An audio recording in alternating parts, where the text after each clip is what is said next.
Hello everyone, I'm Chelsea. And I'm Bianca. And welcome back to the Preservice PODSQUAD podcast for another Motivational Monday episode.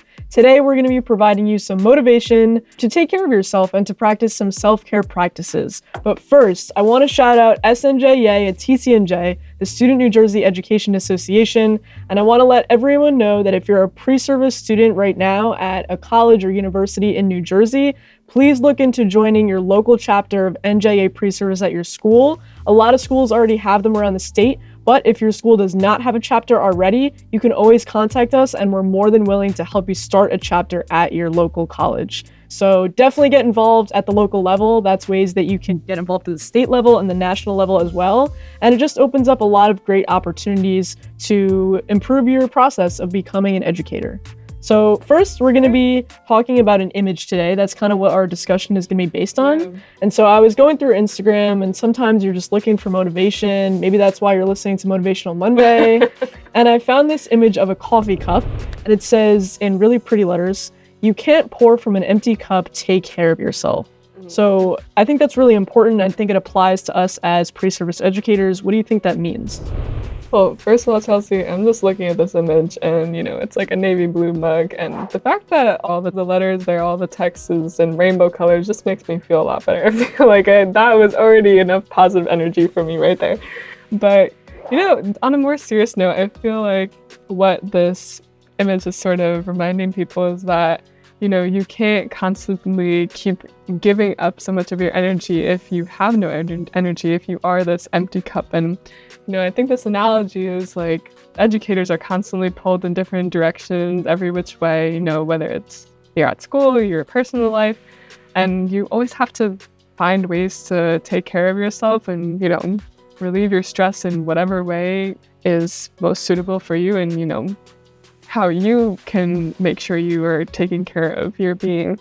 And you can't constantly keep giving everything you got if you have nothing left to give in your cup, in your coffee cup. And I feel like if this is important, that's why we wanted to share it with everybody, because so often as educators we want to put everything that we have into the job. We care so much about the people in our community, in our school, and it's difficult to sort of manage your own stress and personal life, and also come to a school community and give everything you got every day. So it's important just to take time and remember to de-stress, relax, and find those practices that work best for you. Yeah.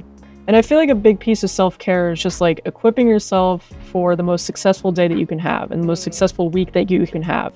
And so we want to kind of propose to you some ideas that you can try to implement more into your daily practices of how you can best equip yourself for the week. That's perfect because it's Monday. So the first idea that we have is getting enough sleep. And I know that's really tough. So Bianca, do you have any suggestions of how you can get the most amount of sleep?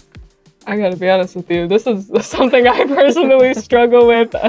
Sleep. I find myself either, being like, okay, it's 10 o'clock, I gotta go to sleep, or it's 2 o'clock in the morning and I really need to go to sleep right now. But getting sufficient sleep makes such a difference. Sometimes you negotiate with yourself. It's like, oh, an hour here, an hour there, it's fine. I can survive. But it's so important. I feel so much more refreshed in the morning if I get a full 8 hours or, 9 hours if we're really talking, we're getting lucky. But I feel like for me, it's setting alarms during the day, when around 10 o'clock, having an alarm on your phone that tells me, hey, I should be kind of wrapping up my day now. It's time to start heading to sleep soon, or whatever time works best for your schedule. But that's what I would say. I think sleeping and eating well would be the best practices that you can do just for your body and your well-being. But yeah, what about you, Chelsea? Food-wise, do you do anything that helps you manage your eating schedules and things like that? Yeah, I think for me, a lot of people skip meals. Don't skip meals. It's very important. You need all 3 meals, and breakfast is the most important, especially because that's when you're getting your jump start for the day. So even if it's just something small, I'll try my best to have like a protein bar or granola bar in the morning. It's easy to skip breakfast because you could be getting up so early to go to your practicum experience or your clinical.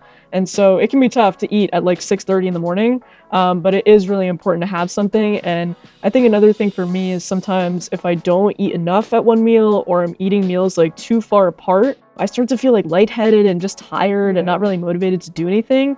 And so I try to equip myself for the best day possible by always having some kind of snack on me. So that could be an extra protein bar, a bag of pretzels, just including that in the bag that you take with you to classes or to your clinical experiences. That could kind of set you up for success throughout the day. If you need a little pick-me-up, then at least you have something on you. I would say that's the best way that I make sure that I have nutritious food throughout the day. Another thing is it can be very overwhelming to transition between different periods, especially if you're at the secondary level.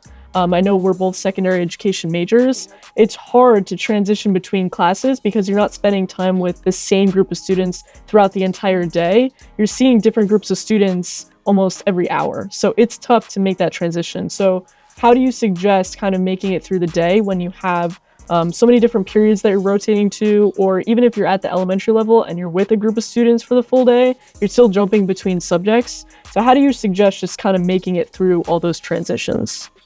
Yeah, I think it's definitely difficult in the first place because, people cycle through different levels of energy throughout the day. So, the students that you have in the morning are not going to be the same, they're not going to have the same energy level as the students coming in after lunch. I think it's important to sort of take a few moments before class begins, like any class period that you have throughout the day, just to sort of ground yourself. If that means doing a short breathing exercise or physically just placing your left foot and your right foot firmly on the ground and just taking a breath before you go into a new class period. I think it's really important for our mental health as educators, but also, for students to see that it's okay if you need a minute. You can't be go, go, go all the time. It's okay for your teachers to take a second to get back into it too, because we are also people. Yeah. And we also have fluctuating levels. What I like about what you just said is that it's okay for students to know that sometimes you need a minute. And I think that's you demonstrating, you practicing self-care on yourself. And so it's showing them that it's okay to practice self-care for themselves too. And it's just kind of showing them that you're human and you need to take care of yourself. And so do they. So I think that was a great example. That's exactly right. But aside from students, I guess, do you think that it would be possible to do this with the fellow teachers and the staff in the building, or do you think that's a little bit harder to do? Yeah, I think everyone should just kind of be on the same page, that you're there as a team, you're working together, you all want to get through the day, and just giving yourself grace, I think, is really important, and communicating with your colleagues. Maybe they understand that you need a minute or two in between classes, or you need a second just to step into the bathroom, maybe having someone cover your class for a few moments. You just need to help each other out, and I think that's the best way that you can build a solid school community.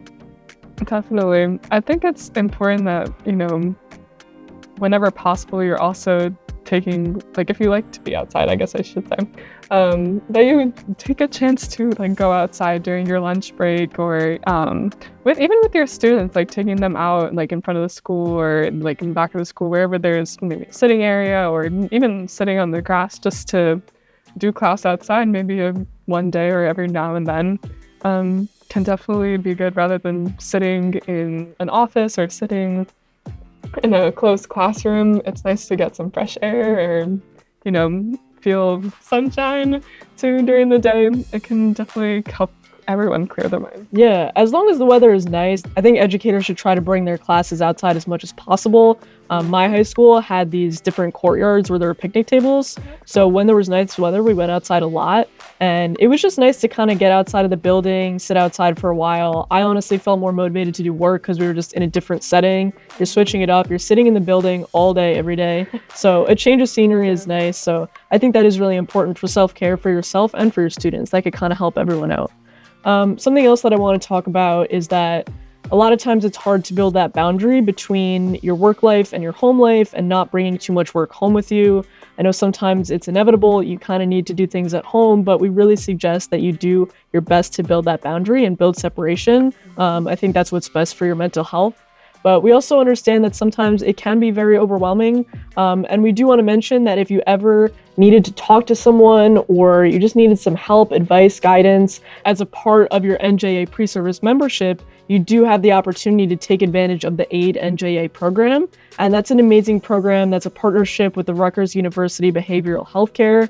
And essentially, if you needed anything at any point, you felt like you were getting too overwhelmed, it's a 24/7 hotline from the weekdays of Monday through Thursday. There's always going to be an educator or school counselor who's on the line from noon until 8 p.m. And then that's from noon until 6 p.m. on Fridays. But then after those hours, there's still behavioral healthcare professionals who are on the line if you ever need them. So that's free with your NJEA Preservice membership. I think that's an excellent opportunity to take advantage of, and we really recommend it if you feel like you just need someone to talk to. Definitely. It's really, really a good support system since it is 24/7. So, anytime that you are feeling in a crisis or you're feeling sort of alone, definitely take advantage of AID-NJEA. I think one other thing that I want to mention of ways to practice self-care for yourself and your students is music. I think music is so powerful to integrate into the classroom. So do you have any suggestions of how to use music for self-care? Yes, oh my gosh, I love music. I listen to so many genres of music. It's wild. I think listening to music, it helps stress relieving, especially when you're giving your students work. It's nice to let them listen to like some jazz music or some classical music while they're doing group work or just in class assignments. And you can even let them choose what music they want to listen to, like let them provide recommendations. They're feeling in the mood for rock music or something, play that for them in the classroom. But it builds a deeper connection, and I think even outside of the classroom, listening to music while you're driving or exercising, or you're just doing something around the house, it can be nice to listen to music. And music is like a little rhythm for our lives, so getting in a different rhythm, a more upbeat rhythm, or whatever emotions you're feeling can be nice. It's like a change of pace. Yeah, some of my favorite teachers played music in the classroom. It just kind of made it more comfortable to be there. It made you more motivated to do work, and that's the kind of classroom environment that I want to foster when I'm a teacher.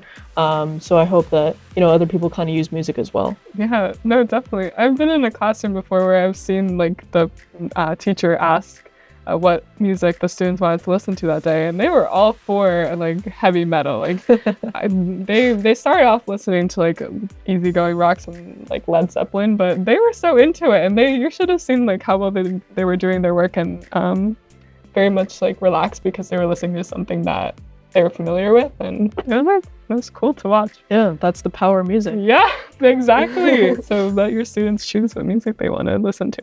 Absolutely. Well, thank you so much for joining us on another episode of Motivational Monday. I appreciate you being here.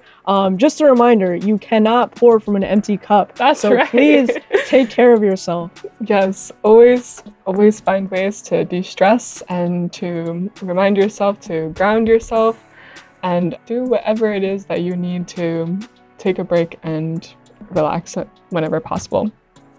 So thank you so much for listening. And we are so excited to see you guys next week. See you next week.